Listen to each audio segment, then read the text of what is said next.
like to thank everyone for coming out here tonight. It is one of those situations that we had hoped would be different than it is. I have run this Oil Hill reading series for, I think, about 17 years now. And during that time, we've had a number of very distinguished poets through, and a couple of film writers as well. And I was awfully excited about having Michael come out here and read from his first book. And of course, that's not going to happen. So I will take on a little bit of that, and Professor Catherine Menifee will finish that part up. Right now, it looks like everyone is here and settled, so I would like to invite Dr. Susan Bradley, who is the Dean of our division, to come up here and say a couple of words of welcome, and then I will pick up from there. Good evening. I thought over what to say to you, and I was tempted to recite this little poem by Tennyson, but it's too sober, too serious and dark for the reason I'm here tonight, and that is to honor the professional life and the poetic spirit of a wonderful man, Michael Cissell, whose office was just right across the hall from my office door. Michael was, how might we describe him? Sweet, athletic, impish, kind. I mean, the adjectives just go on and on in my mind. But let's don't listen to that list of words. Let's listen to his poetry, and then share a little bit and have some refreshments. So I'll turn the floor over again to Dr. John Jenkinson and Catherine Menifee, our readers.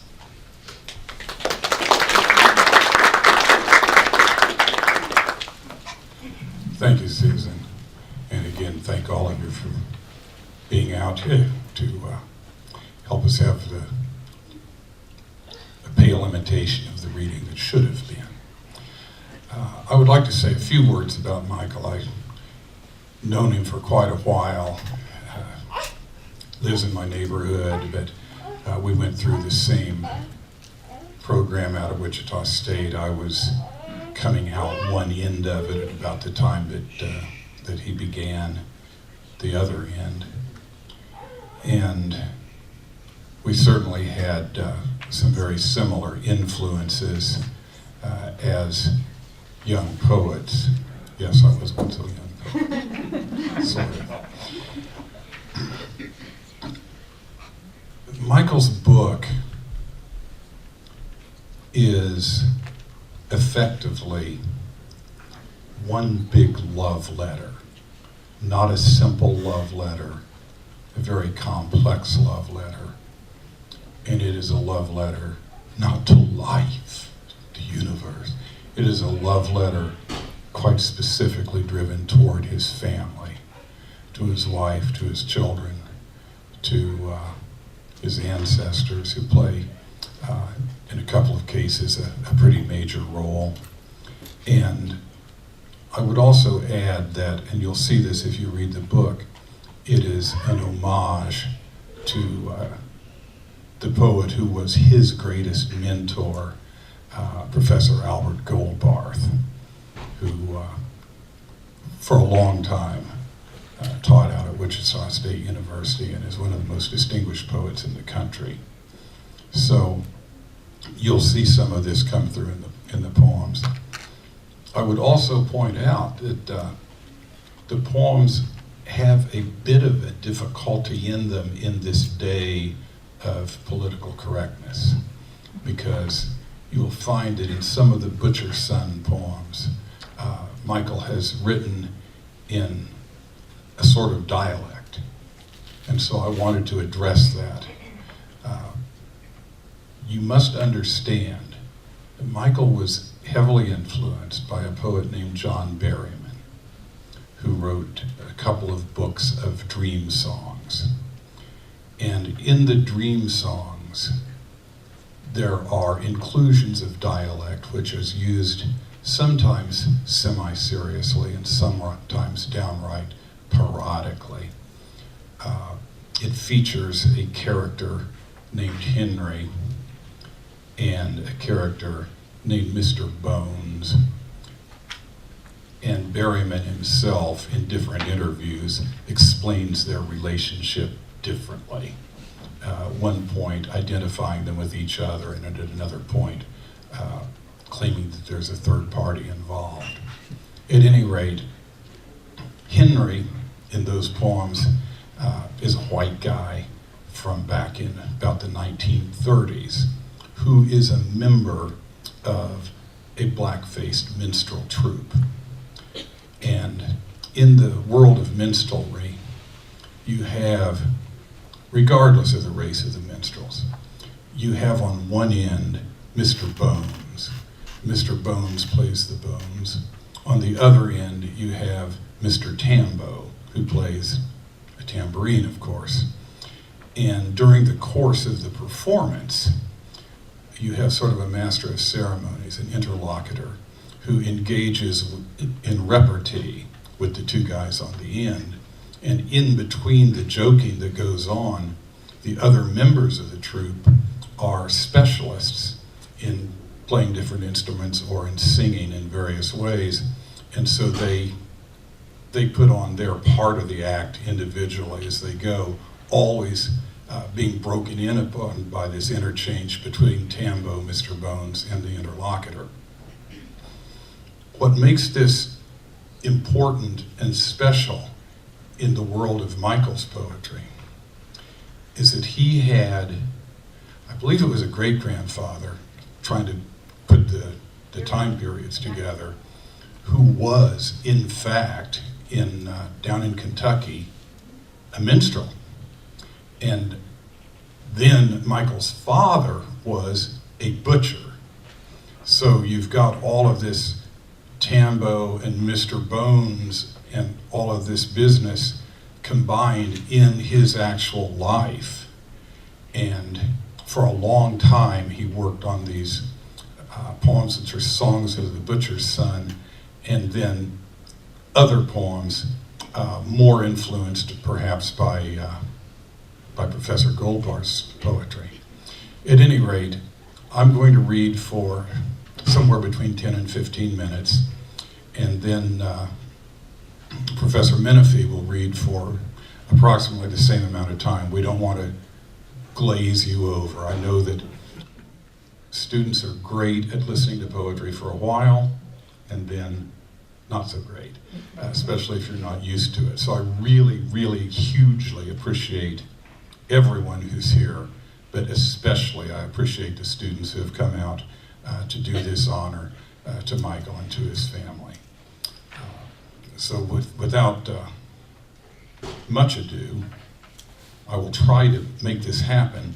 And when I say try, I mean I hope that I can actually read the thing, quite literally, that I can see the words.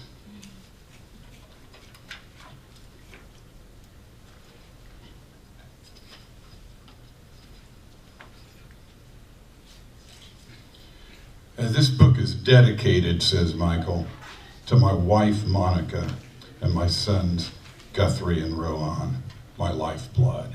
So you should certainly know that.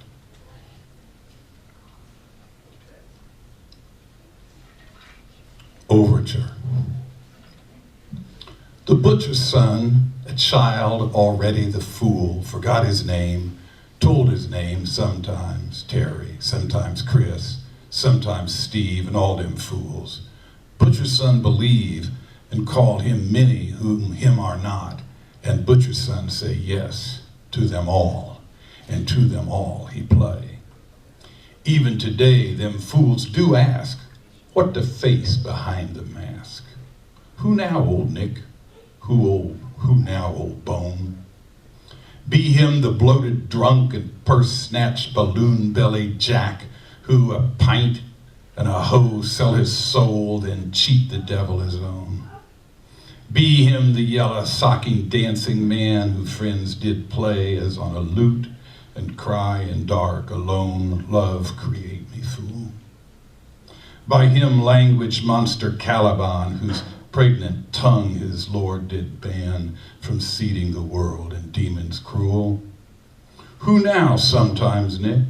Who now, Tambo? Be him black-faced minstrel grandfather who argue notes downstage from Brother Bones, the prattling poet who on the plains of Kansas, his UFO in burning wheat fields, crashed to show the hoi polloi their weedy souls. Who now, foolish boy? Who now, shadow? The Jewish grandfather, his dying prince, God himself, all. Butcher's sons say, again, all.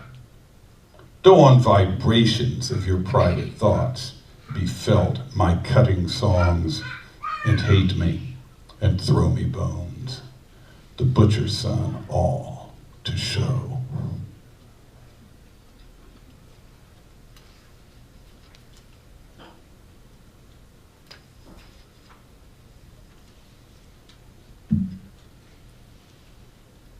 This poem is entitled Butcher's Son Thinks on Love and Wounds. It is dedicated to Michael's wife, Monica Cissell. This bar bears the air of a bad marriage. Only the last call drinkers slouched in stools and waitresses counting tips and time remain in the deep brown yellow of beer ads and smoke, an amber glow that lends the bar the haze of Dante's Eighth, where horned demons with great whips beat naked shades fiercely from behind. Butcher's son friend confesses, Trepan's really, a burr hole in his human skull to gush the sex of sexpedition.com, all the women he's fucked, that his wife's divorcing him, relieving the dura mater of his pressurized marriage. Butcher's son's own wife sleeps now, he knows, deep in their marriage bed, one bare foot exposed, and a pillow by her side because, she says, it makes me feel you there. And Butcher's son would be as sweet if he wished him there. The trepanned bone removed and charmed, and Butcher's son friend quotes Henry Miller and Georges Bataille and other sensualists to support his infidelity. The heart wants what it wants, but never fits its own wanting, Butcher's son says, and assholes see the world from behind dirty underwear, and our demon's ass-cutting whips flake like ash, and Butcher's son do wish himself beside her, all him, seated inside her.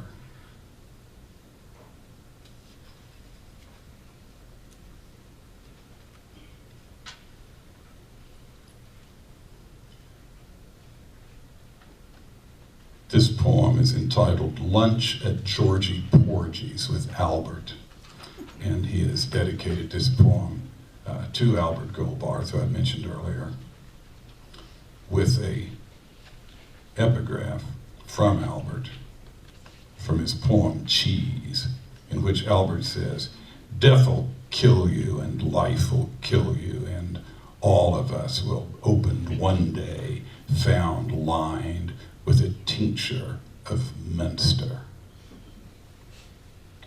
But Georgie Porgy's will kill you, the grease sink of grease sinks, menus glutted with various melted animal fat, edible fried venison haunch, heart-clogging cow.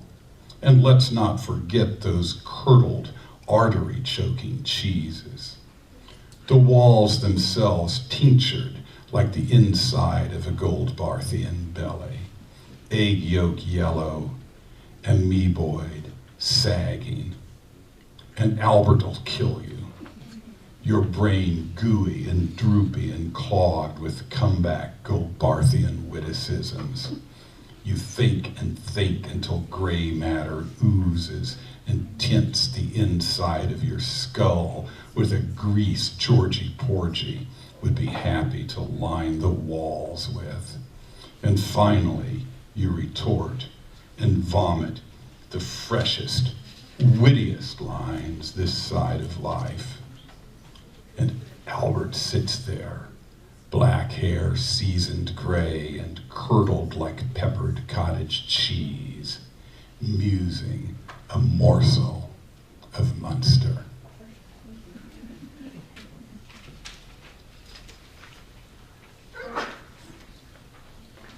I'm going to conclude my section of the reading with a poem entitled How to Scream a Fish, which is dedicated to Rowan Cissell.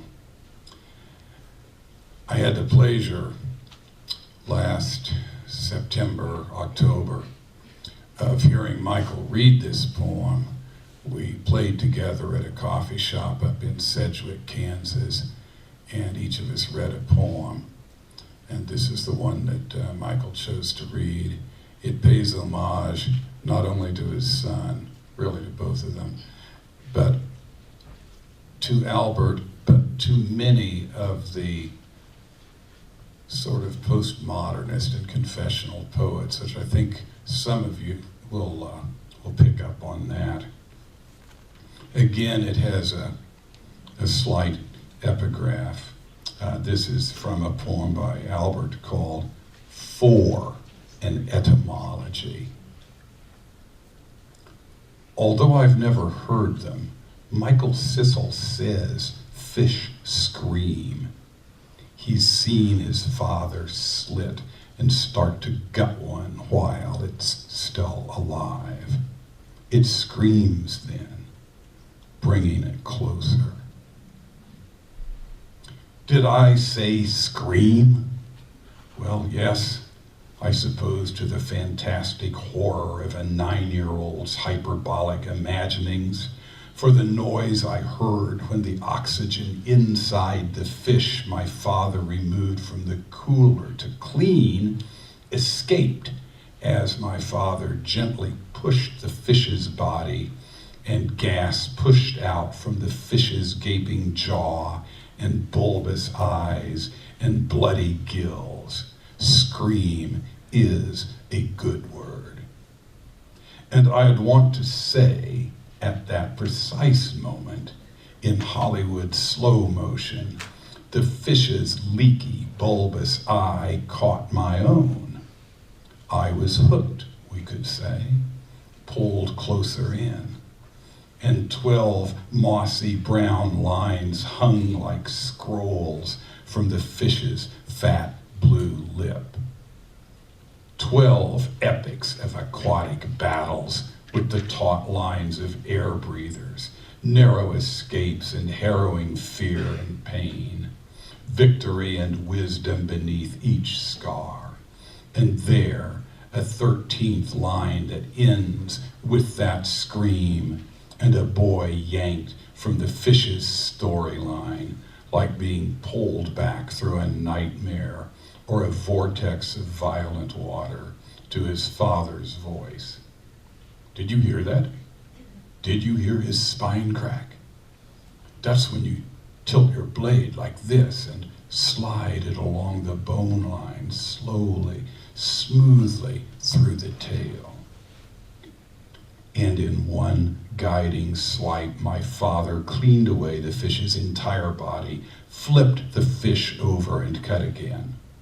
He tossed the fillets into a bowl of water, the head, spine, and tail into a bucket. That's how you clean a fish. I'd want to write that and fill the poem with Paleolithic artifacts found in southern Africa and the archaeologists who discovered the bones and rock scratchings. Clearly a human shape fishing with a smaller human shape, and Egyptian hieroglyphs depicting women carrying reed baskets, each with fish heads sticking considerably out. I put 12 fish in those baskets too, for the sake of poetic union, and trust my readers to make the connection. I'd expect Jesus feeding the masses who crowded the sea, Jesus fishing for men. Turns out he fished for 12. And the Jesus fish my students and their parents proudly display on their pickup truck bumpers. From 30,000 BCE to contemporary ICT in a few lines. And I'd pull that fish through every line to finally place it clean on my readers' plates, salted to taste. And a reminder that astrologists say we live now in the age of Pisces, 12th house of the sun, the fish house. But this poem isn't made of fish, really, nor the wisdom of metaphor, nor plain religious poetic numbers like 12 and 13, or sudden fishy shamanistic closeness to primitive life and epiphany of universal atom-based togetherness in which we're all just one fish. Much simpler. A father cast a lifeline, tossed out an old attempt at close and together by teaching his son to fish, and the son who never fished with his father again, not once after that I remember. We could say, I didn't take the bait. We could say, my father cast in shallow waters, lost his patience, switched lures, cast once more and quit the spot. We could also say that I tried to read Goldbarth's lines to my 9-year-old son, to show my name caught in those lines, to reel my son in, we could say, to share a world of language from which I draw so much peace and pleasure and unity, and he broke my line with a simple shrug. One motion, and he was off my hook. The linguistic possibilities, the exaggerated symbolism, the vacuous silence of the gaping fish mouth, the all-knowing eye of the fish, the vortex of violent water as you're pulled into the terrible reality of oxygen. Did you hear my spine crack? Did you hear me scream?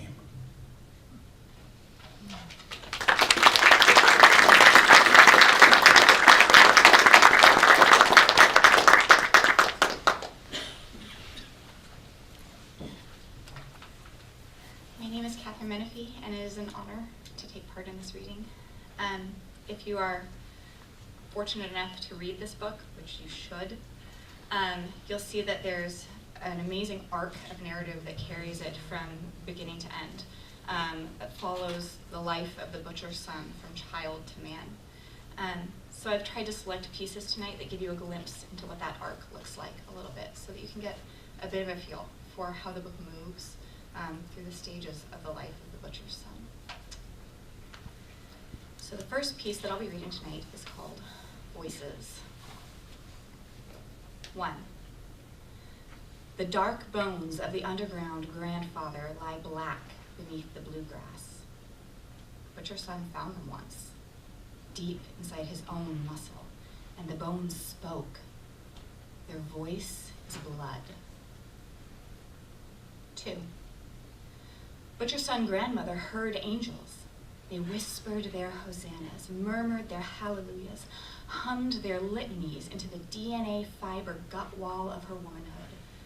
They wove her chromosomes into rosaries.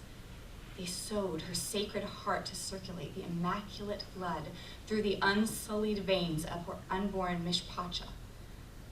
And the grandmother whispered back, supplicated before the seraphic host, closed her curtains, closed her doors to the push and pulse of the world, cloistered inside her Catholic grub stake.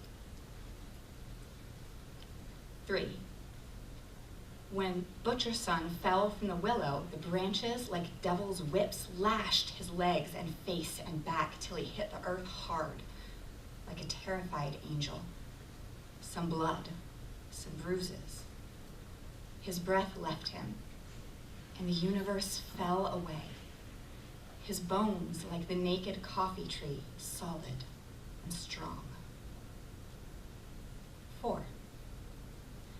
And the universe fell away, Butcher Son grandmother said, and there he sat, Lucifer himself, smack dab on the foot of my bed.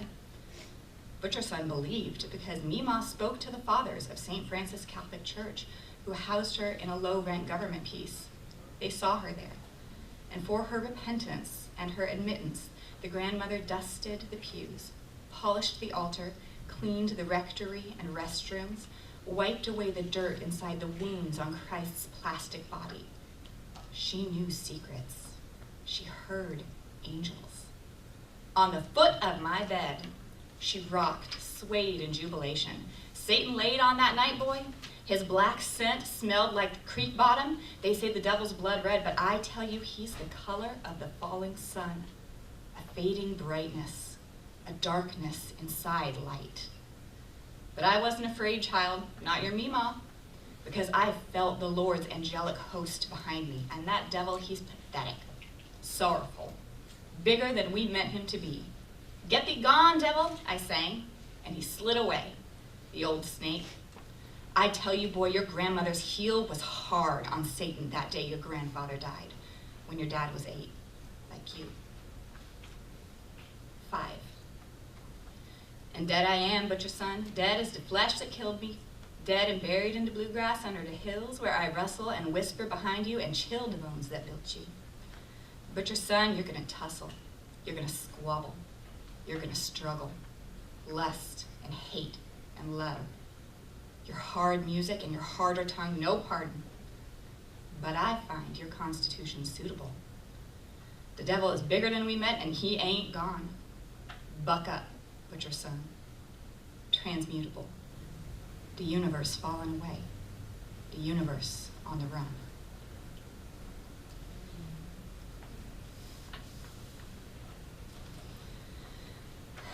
This next piece is called After Weariness. 9 hours today, the butcher cut for Kroger its porterhouse and T-bone steaks.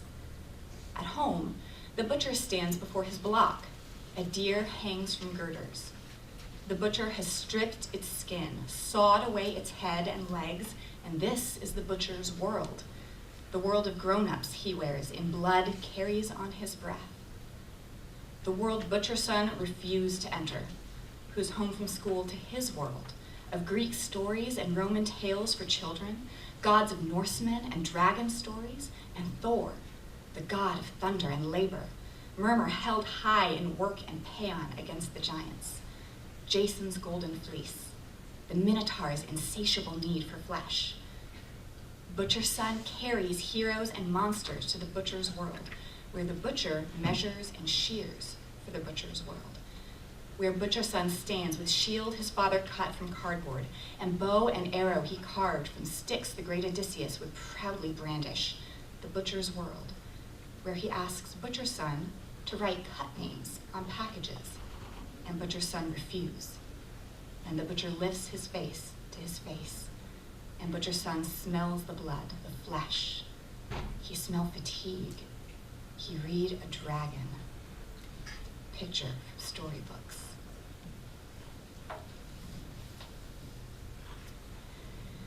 The next piece is called Meat for Natural Hunger.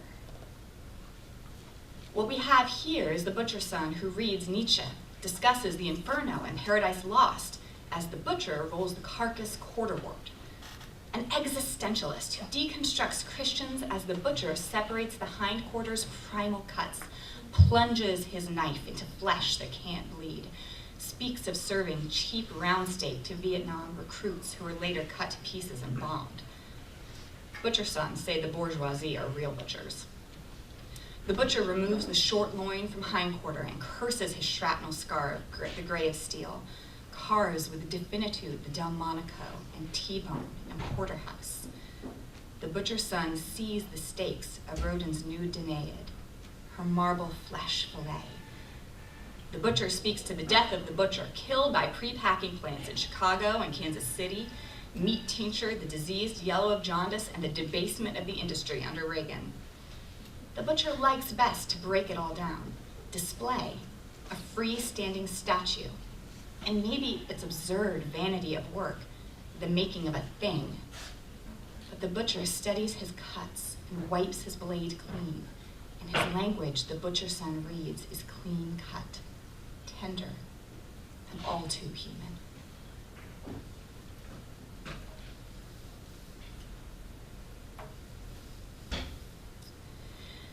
This next piece is entitled Us Too. On the kitchen floor, the moonlight is spilled milk is a line I wrote to confess what we too become. Because what moves in us is not the pump and drive sex stirrings of legs in the air and muscle tense passion, but the unpaid and unpayable bills, the dying flowers and vegetables in the garden, the whimpering hiccups of a 2-year-old who wept himself to sleep.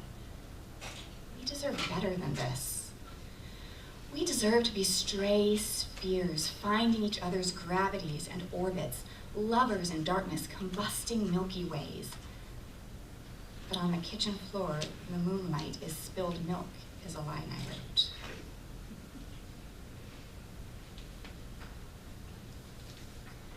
This piece is called When My Son Asks Me. It's an adaptation of Bertolt Brecht's Mein junger Sohn fragt mich. When my son asks me if he should study history, what for, I want to tell him, to learn Pax Americana will fall as other empires? When my son asks me if he should study mathematics, why, I want to say, to learn that 1 loaf of bread equals 1 loaf of bread? When my son asks me if he should study philosophy, what for, I want to say, better to bury your head in the ground. But when he asks me, yes, I'll say, study history, study mathematics, study philosophy.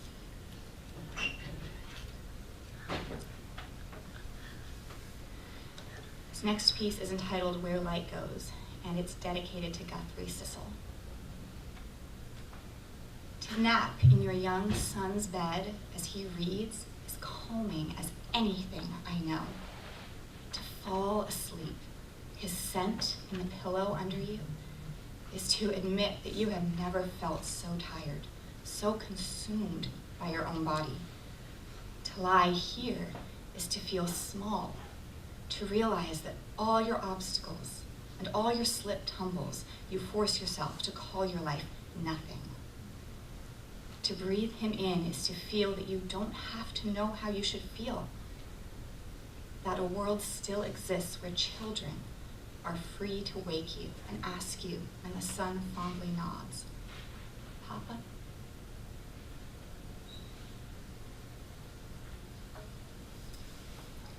I'd like to finish my reading tonight with a piece called The Butcher Son Cuts on Language. The truth is, distance is safe. Light years separate galaxies, and gravity, according to one theory, drives them unreachable distances apart, preventing nuclear force collisions.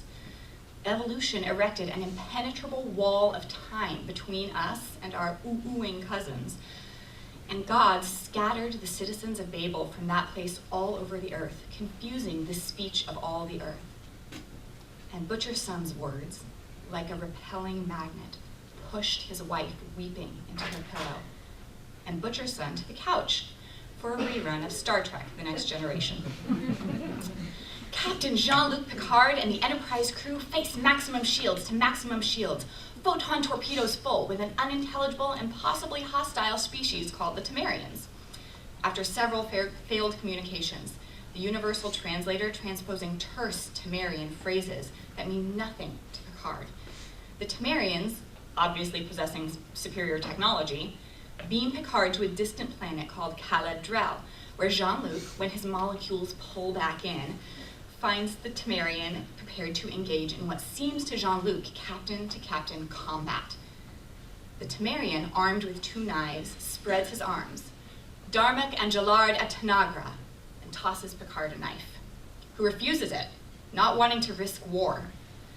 The Temerian captain, confused and disappointed, retrieves his weapon and withdraws from Picard, declaring as he turns, Shaka, when the walls fell. Night. Picard and the Temerian burn separate fires. Another theory.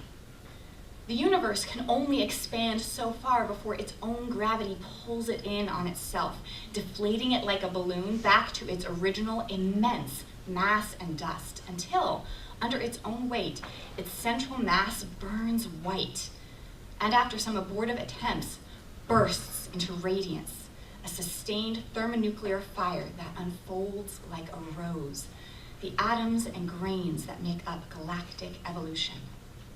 A new beginning. And no dispute dispels the fact that chimps manipulate hundreds of signs, so that now the lexigram literate Kanzi fingers the command Elizabeth Apple cut, making our oohing cousins not so distant. And the citizens of Babel, confused as we are, translate each other's poetry and scripture, learning that our passions equal the height of the original powers and our depths as low as hell. And my wife sleeps, and it's morning on Cala-Drell.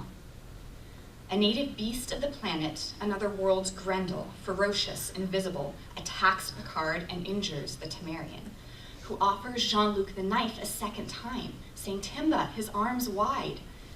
Picard, an astute learner, begins to see. And when he does, the Temerian, relieved, shouts, his eyes open! But the alien captain is dying, and Picard, to save himself and the Federation, needs more. Timba, his arms wide, he says.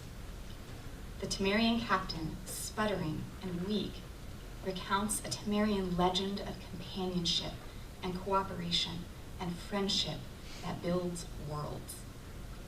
Darmok on the ocean, Tanagra on the ocean, the beast at Tanagra, Jalard on the ocean, Darmok and Jalard on the ocean. Picard, now certain that the Temerian's language is built on metaphor, understands. His eyes open. It's morning now in Wichita, a gray beast of a Monday morning, and in the kitchen, the butcher's son and his wife stand maximum shields to maximum shields, photon torpedoes armed and phasers on stun. Know the light years between them, the expansive distances and unintelligible language, but there's a pull they know too. Romeo in the garden, Juliet on the balcony, Raskolnikov and Sonia in Siberia, butcher's son and Min in the kitchen.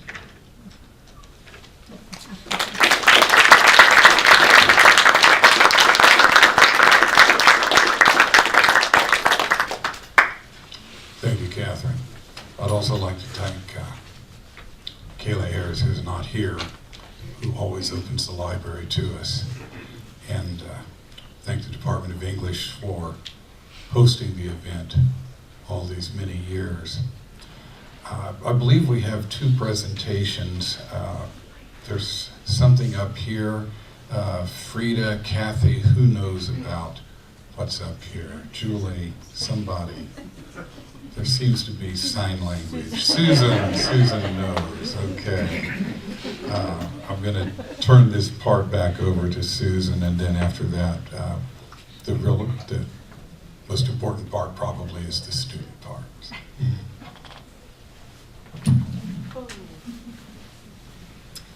So I have a few small things. First of all, for Michael's family, Michael's 5 years of service award from Butler and certificate. These to you.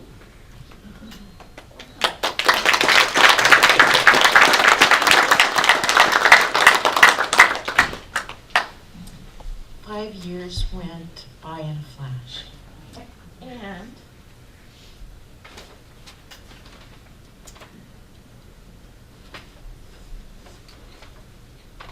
I'm reading the super secret size code on the bags. Two identical sweatshirts, Butler sweatshirts, for two very different and strong young Cissell men. So I'll give one to you and trust you to give the other one to your brother, okay?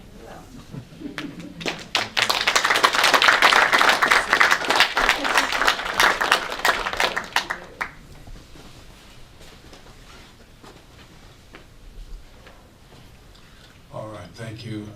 And now I'm looking for Sammy.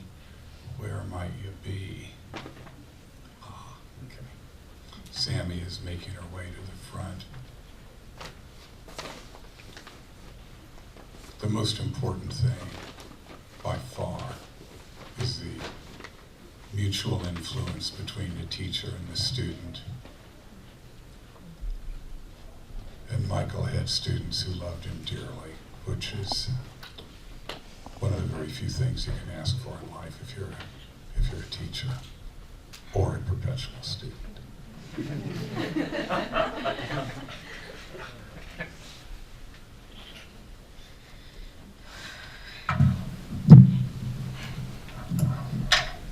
I'm emotional. So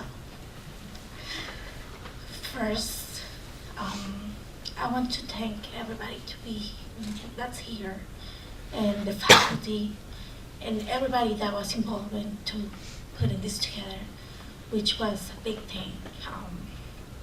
It was important for us as students.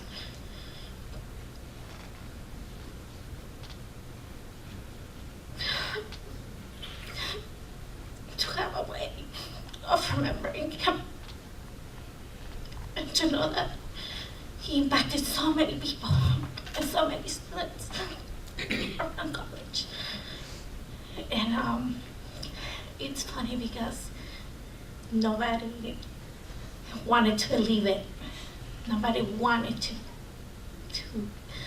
have this happen, obviously, because it was such a hard thing to process. And we all got together, and a couple of the students that he impacted greatly decided that we needed something else. We needed more. So we decided to talk to the faculty and get this little thing together for him, not only for him, but for his family, and for all the students that he impacted greatly. So with that being said, we want to present to you and your family a canvas with a whole bunch of signatures of faculty members, friends, students that he impacted. And everybody put a little message there, letting you and your family know that he impacted us one way or another. He did. And I am grateful to have met him, and I'm grateful that we got to do this today. And thank you so much for being here. And once again, sorry, I get emotional with these things. It happens. And I'm pretty sure that some of us just need to share some tears. So I am grateful, and thank you very much for being here today.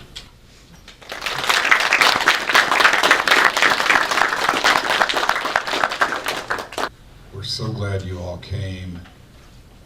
We're so sorry that you had to come under these particular circumstances. This had been planned in a different way. But at any rate, we don't want to be carrying snacks out of here, so go do your jobs. Thank you so much. Oh, now Monica would like to speak, so I would not say no. When she's done, you're over. Just real quick, I just wanted to say thank you so much for being here. It's so meaningful for us, and I'm sorry to do this, but so happy to have you here. It's very meaningful, and it would have meant a lot to Michael. So thank you all, really. And this is my favorite picture. It's in the back of the book, and it's the real Michael. So thank you for that.